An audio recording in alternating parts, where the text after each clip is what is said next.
పోకిరి సినిమాలో షాయాజీ షిండే గారు ఒక డైలాగ్ చెప్తారు, గుర్తుందా? ఈ రోజుల్లో గాంధీ నెహ్రూ అని సినిమాలు తీస్తుంటే ఎవ్వడూ చూడడు, అదే కడప కింగ్ అంతే 100 days 200 centers అన్నట్టుగా.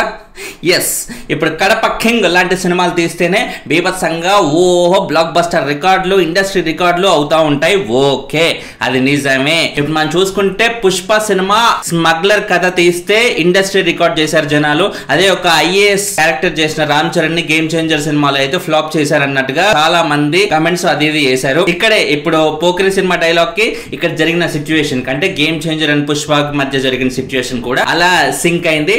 ఎస్, ఇది నిజమే. జనాలు అలాంటివే యాక్సెప్ట్ చేస్తున్నారు. ఎప్పుడైనా సరే కడప కింగ్ అయినా సరే, పుష్ప అయినా సరే, ఇంకోటి ఏదైనా సరే, బేసికల్లీ జనాలకు కూడా రీజనబుల్ గా అనిపించిన పాయింట్, జనాలు కూడా బాగా ఎంటర్టైన్ అయ్యే పాయింట్ ని మాత్రమే యాక్సెప్ట్ చేస్తారు. టూ మచ్ వల్గారిటీ అంటే రీసెంట్ గా రిలీజ్ అయిన విశ్వక్సేన్ సినిమా లైలా సినిమా చూసారు కదా. మనకి టీజర్ చూస్తేనే, ట్రైలర్ చూస్తేనే సినిమా ఎలా ఉండబోతుంది ఏంటి అనే ఒక క్లియర్ గా క్లారిటీ అయితే వచ్చేసింది. సినిమా రిలీజ్ అయ్యాక అది ఏ రేంజ్ వల్గారిటీ ఉందో క్లియర్ గా అందరూ చూసారు కదా. సో అలాంటి సినిమాని ఏం చేశారు, అవుట్ రైట్ రిజెక్ట్ చేశారు అనమాట. అంటే విశ్వక్సేన్ సినిమాలకి మామూలుగా వచ్చే బేసిక్ కనెక్షన్స్ కూడా, ఓపెనింగ్స్ కూడా ఆ సినిమాకి రాకపోవడం అనేది మీరు చూస్తుంటే జనాలు ఏ రేంజ్ రిజెక్షన్ అనేది చేస్తున్నారు అలాంటి సినిమాల్ని అనేది మనం చూడాలి. సో ఇప్పుడు మనం డిస్కస్ చేసుకోవాల్సింది ఏంటంటే నానికి సంబంధించిన పారడైజ్ సినిమా ఇటీవల రిలీజ్ అయిన ఆ టీజర్ ఏదైతే ఉంటుందో దానికి సంబంధించి. ఆ సినిమాలో అంత పెద్ద భూత పదం వాడారు. అదే ఆ భూత పదం వల్ల ఎంతమంది చెడిపోతున్నారు, అలాంటి భూత పదాలను సినిమాల్లో ఎంకరేజ్ చేసే సొసైటీ ఏమైపోతుంది అంటే రకరకాలుగా దీని గురించి సోషల్ మీడియాలో బీభత్సంగా చర్చించుకుంటున్నారు. గతంలో ఎన్నో సార్లు ఇదే పదం చాలా మంది వాడారు. హాలీవుడ్ ఇండస్ట్రీ మెగాస్టార్ చిరంజీవి గారి సైరా సినిమాలో ఆ పదం వాడారు. మిగతా సినిమాల్ని యాక్సెప్ట్ చేసినప్పుడు, మిగతా హీరోస్ ని, యాక్టర్స్ ని ఆ పదం వాడినప్పుడు, యాక్సెప్ట్ చేసినప్పుడు, ఇక్కడ నాని సినిమాలో ఆ పదం ఉంటే ఇంకా 100 రెట్లు యాక్సెప్ట్ చేయాలి. అవన్నిటికంటే కూడా ఇప్పుడు ప్రాస్టిట్యూషన్ ప్రొఫెషన్ లో ఉన్న వాళ్ళని తెలుగులో ఏమంటారో తెలుసు కదా, అందరికీ తెలుసు కదా. ఇప్పుడు ఆ పర్టికులర్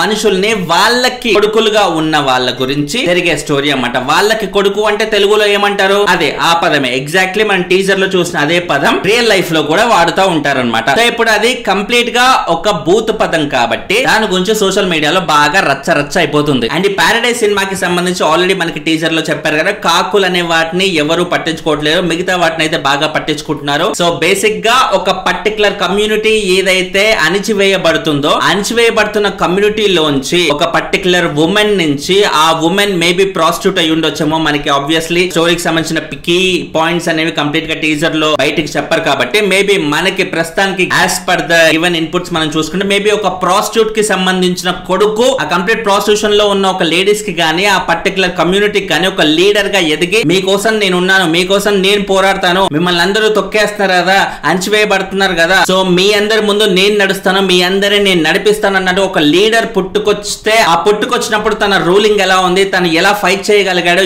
ఎలా ఈ కమ్యూనిటీని మిగతా కమ్యూనిటీస్ లాగే ఒక రెస్పెక్ట్ వచ్చేలా చేయగలిగాడు అనేది బేసిక్ పాయింట్ అయి ఉండొచ్చు అన్నట్టుగా మనకు ఆల్రెడీ టీచర్స్ చూసినప్పుడు అర్థమైంది. సో లిటరల్ మీనింగ్ లో మనం చూసినప్పుడు ఆ పదంలో ఎటువంటి తప్పు అయితే లేదు. ఏది చూసినా కూడా ఒక మనిషి ఒక పదం అన్నాడంటే ఏ కంటెక్స్ట్ లో అంటాడో, ఒక మాట అన్నాడంటే అది ఏ కంటెక్స్ట్ లో అన్నాడో అని మనం అర్థం చేసుకోగలిగితే ప్రపంచంలో అసలు ఎటువంటి ప్రాబ్లము ఉండదు. మిగతా సినిమాల్లో ఈ పదం కోపం వస్తే వాడారేమో, బట్ ఈ పర్టికులర్ సిచ్యువేషన్ లో మటుకు కేవలం కంటెక్స్ట్ పరంగా ఎగ్జాక్ట్లీ అక్కడ ఉన్న సిచ్యువేషన్ పరంగా వాడారు తప్పితే అన్యాయంగా అన్నెసరిగా ఒక లేడీనో, ఒక జెంట్ నో, ఇంకొకరినో, ఇంకెవరినో తిట్టడానికో, అవమానించడానికో వాడిన పదం అయితే అసలు కానే కాదు. ఇది మనకి అర్థమైతే ఇలాంటి ఇన్నోవేటివ్ థాట్స్, ఇన్నోవేటివ్ సినిమాలు, కొత్త సబ్జెక్ట్స్, కొత్త థాట్స్ అవన్నీ చేస్తూ డైరెక్టర్స్ అనే వాళ్ళు ముందుకు వస్తూ ఉంటారు. లేదు అంటే అదే రకమైన పాత చింతకాయ పచ్చడి నూరి మనకు పెడతా ఉంటారు అన్నమాట. సో ఇలాంటివి మనం ఎంకరేజ్ చేస్తూ ఉంటేనే కొత్త సినిమాలు వస్తుంటాయి. దయచేసి అర్థం చేసుకుంటారని భావిస్తూ దీని మీద మీకేమనిపించింది అనేది కింద కామెంట్ చేయండి. ఛానల్ ని సబ్స్క్రైబ్ చేయండి. కొంచెం లైకులు కొడతా ఉంటే ఎక్కువ మందికి వీడియోలు కనబడతాయి. దయచేసి లైకులు మిస్ చేయకండి అమ్మా. మీ